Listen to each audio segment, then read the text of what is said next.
Thank you very much. Congressman? Michael Moore. Good evening. Good. Trying to get members of Congress to get their kids to enlist in the Army and go over to Iraq. Congressman? Congressman Castle. Congressman Doolittle. Michael Moore. Wondering if, is there any way to...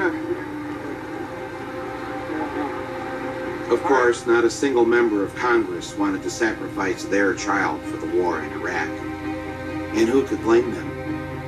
Who would want to give up their child? Would you? Would he?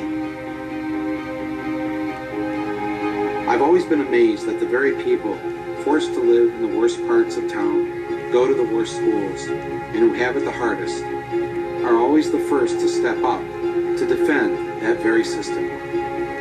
They serve so that we don't have to. They offer to give up their lives so that we can be free.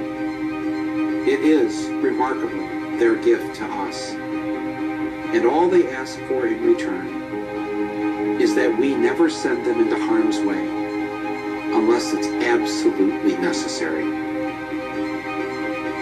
Will they ever trust us again? He had used weapons.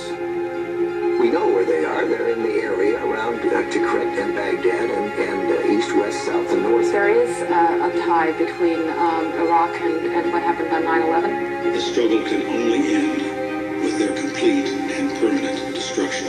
We wage a war to save civilization itself. We did not seek it, but we will fight it, and we will prevail.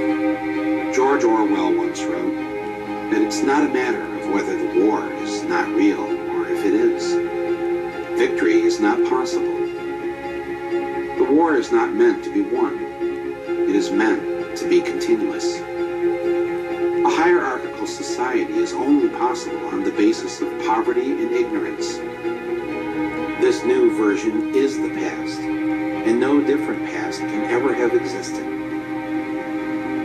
In principle, the war effort is always planned to keep society on the brink of starvation. The war is waged by the ruling group against its own subjects, and its object is not the victory over either Eurasia or East Asia, but to keep the very structure of society intact. There's an old saying in Tennessee, I know it's in Texas, probably in Tennessee, that says, "Fool me once, shame on you."